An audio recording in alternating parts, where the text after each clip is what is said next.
So you went to LA to go to Musicians Institute when you were 19, right? So Yeah. when you went there, how evolved were you as a guitarist artist at that point?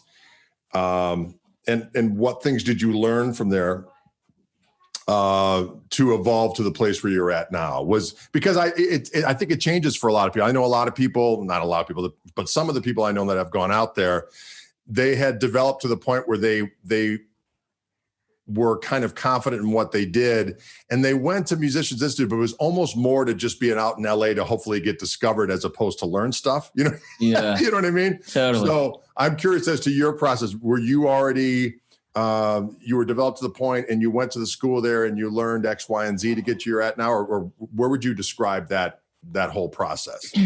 I think that was a very important time of my life, because the only thing that I had before 19 years old, it was just private lessons. Okay. And it was something very casual. You know, I didn't know much about theory, and I didn't have too much discipline as well. So for me, going into a music school and of course overseas, and not knowing, you know, the basics of the language and all of those things, so kind of put me in a out of my comfort zone. So I was like, okay, cool, this is my reality, this is what I want to do for real as a professional, so let me just focus as much as I could. And so I learned pretty much all the alphabet, pretty much. Like I had, the only thing that I remember like knowing in a theory sense was just like the chords and two shapes of pentatonic. So minor pentatonic. I didn't even know about this relative thing about A minor, C major kind of thing. So to me, I was just like, no, this is different notes and different, you know, ideas. But anyway, so, and even like the cage, I forgot the cage system. Yeah. So that was a game changing. And that's what I learned on the first quarter. And I was like, oh my gosh. And because with all that, I was just like, oh, wow. So everything is pretty much connected. So I can pretty much connect and play the whole neck, the whole, like all the notes.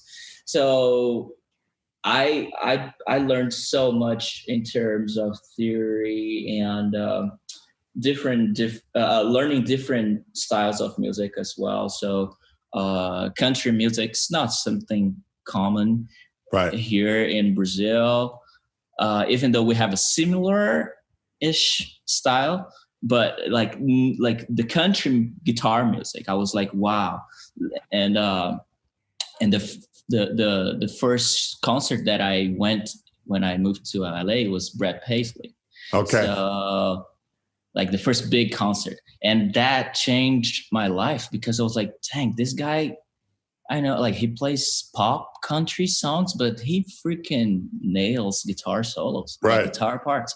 And so having the knowledge of, you know, appreciate different styles of music, such as country music, R&B, and those things, opened my mind in such a big way that I was like, wow, this is, I'm very, very grateful for being in a music school and, you know, knowing people from different parts of the world. And so to me, I was like almost everything that I learned was by year before I moved to LA and going to music school to MI. And MI gave me all those perspectives to myself. So what kind of music were you into prior to getting to LA and immersing yourself out there? What kind of music did you grow up listening to, inspired you originally, and all that kind of stuff? Well, so I don't have any family members that are that chose music as a career, but my mom was my first connection to music, because she used to play at her church. So she was like what's the name of those? She was like a lead worship at her church. her hometown church. And so she knows pretty much how to play guitar and piano. And so she was the one who recommended me, like, oh, learn these chords and blah, blah, blah. And my first connection to music was with religious music. So it was Christian music. And this is how I grew up listening. And then a cousin of mine introduced me to a couple of rock bands in Brazil. And then I started checking a little bit more on Google and YouTube, and I discovered Dream Theater. And this is when things kind of got a little bit more into techniques and, like the shredding concept of it. And I remember John Petrucci led me to discover Steve Vai, Joe Satriani, and then Eric Johnson and all those, the G3. Sure. The G3 gang. Yeah. So it was pretty much Christian music. And then I start listening a little bit more of rock / progressive music. And then I move into the instrumental concept. And this is when I found out about, Paul Gilbert, Petrucci, all these guys, the G3 guys. And this was me before MI, but actually 2 years before I moved to LA, which was in 2011, a friend of mine also introduced me to John Mayer. So he showed me the Where the Light Is live DVD. So that also gave me a whole different chapter in my guitar playing, because I was like, oh wow, playing strats are cool, Yes. Like, this is cool too. Strats sound good. Yeah. So and it's kind of interesting because I know there's no rules for that, but it's kind of typical to hear that, oh yeah, I started listening to Steve Ray, Jimi Hendrix, all like, the old school guys. Sure. And to me, it was kind of the opposite way. So I like the modern guitar players first. And then so for example, John Mayer, after listening to John Mayer, this is when I start finding out about Jimi Hendrix and Steve Ray. I think that's that makes sense though, because everyone is into the music that's popular at their time.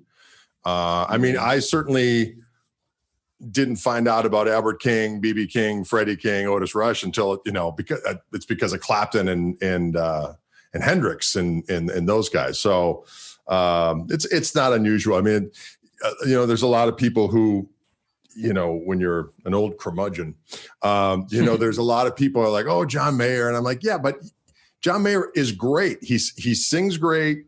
He's got great songs and he plays very, very well. And for a lot of people, including yourself, that was their entree into that music. So it's a generational thing, but he's fantastic. I think what's weird for a lot of people, well, no, it's pretty much the same as it's ever been. There's always everyone's standing on the shoulders of somebody else to move the ball down the line a little bit. You evolve it a little bit past the point, and certainly when you listen to John Mayer, you're like, well, yeah, he's doing that Hendrix song and he's doing it, but he's doing it in a modern way. It was kind of like when Stevie Ray Vaughan came out. I remember I was a junior in high school when that record came out. And it blew my mind because I was totally into Hendrix. I was totally into Albert King, totally into T-Bone Walker, all these different guys that I could hear so prevalent in his playing, and the tone was magnificent. But then you met a lot of people that they love Stevie Ray Vaughan, but yet they're like, well, they couldn't hear the connection between him and Albert King. Wow. And they couldn't hear, well, Hendrix is sloppy, but Stevie Ray is great. But I think it's just a matter of, whatever you're exposed to first, and plus the sound quality, modern production, the way it sounds, you perceive it differently. So when you listen back to stuff when, recording was different, it was kind of like, I always do the story of like, when you hear Crossroads by, Clapton playing with Cream. It's like one of the most epic electric guitar solos of all time. And you see it's written by Robert Johnson, this legendary old blues guy. And you're like, apparently this guy sold his soul to the devil in order to achieve unbelievable guitar skills. You're like, holy cats, I can't wait to hear the original, because if the Clapton version is that great and this other cat sold his soul to the devil, that version's got to be unbelievable. And then when you finally get it and you put it on, it's like, you're like, this guy sold his soul for that?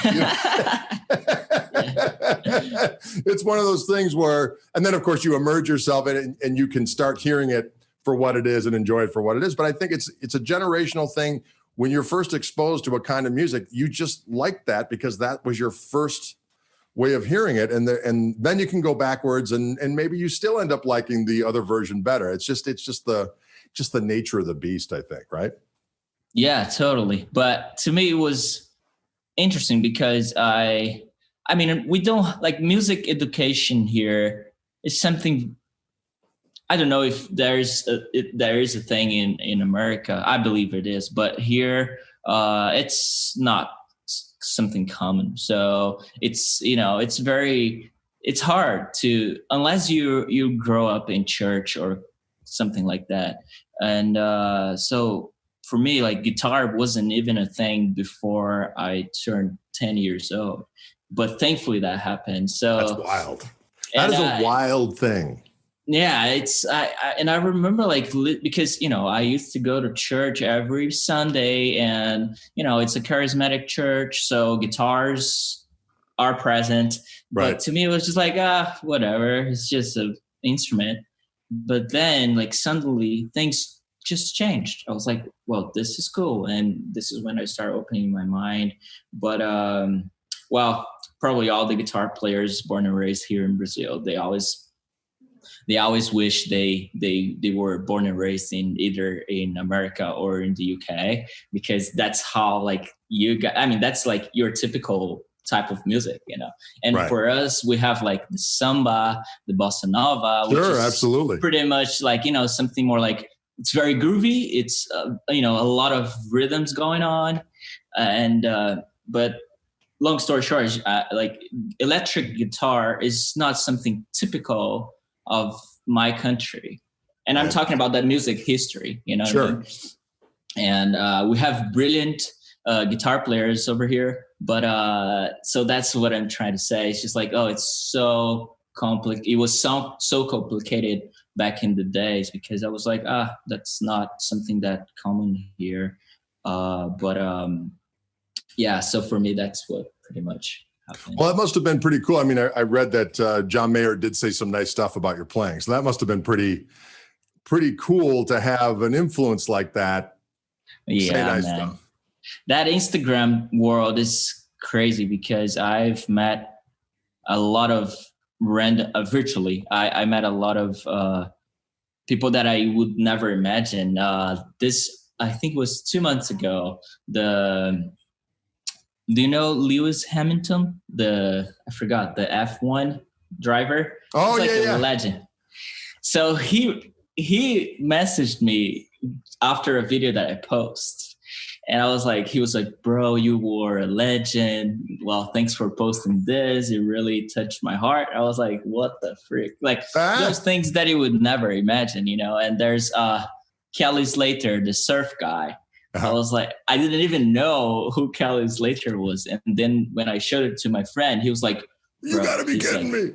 He's the GOAT. And those things, And then, but when John Mayer started following me on Instagram, I totally freaked out. I was like, no, this can't be real. This is not happening. But that's definitely a positive thing about, the social media nowadays. You make bridges something totally reachable, it's something that it's easier to achieve, because I imagine back in the days, for example, in the 80s or something, even to see a concert, or to for example, I want to learn something from Steve Vai or from whoever. It would probably be so hard, because you guys only had guitar magazines or in sometimes those instructional videos. So, and nowadays you just have a lot of information, but it is. I've talked about this a few times with various different folks about how it's really kind of the golden age of learning, but it's also kind of the golden age of being able to just be able to do what you do, and there's no middleman in between. So, for instance, obviously you're like probably the greatest example of it. Back in the day, in order to everything there were exceptions, but in order to achieve a mass audience, it was very hard for it to happen organically. You couldn't just post content someplace and people could go, hey, that's cool, and share it and so on and so forth. It was a process. Oh, I got to get on the radio. Well, how do you get on the radio? Well, you got to get a record deal. You got to do this. You got to get so on. So, well, how am I getting any press? Well, it was this whole thing that happened, of which seemed like an insurmountable gauntlet, especially if you weren't, tidally fit into a category. You know what I mean? And of course, my thing was always multifaceted. Is it blues? Yes. Well, you're too rock for blues. Oh, you're too blues for rock. Or you're jazzy. Or you're not jazzy. You know what I mean? So it was hard to get put into a category. But all of a sudden, the internet happens, and you can do whatever you want. And all of a sudden, there's this platform where if people dig it, it's also one of these things. I was thinking about this before when I was getting dressed today. I knew I was going to be talking with you. Is that I think that there is there's a misnomer that the music industry is really a meritocracy, and that the cream always rises to the top, and I will say that is not true.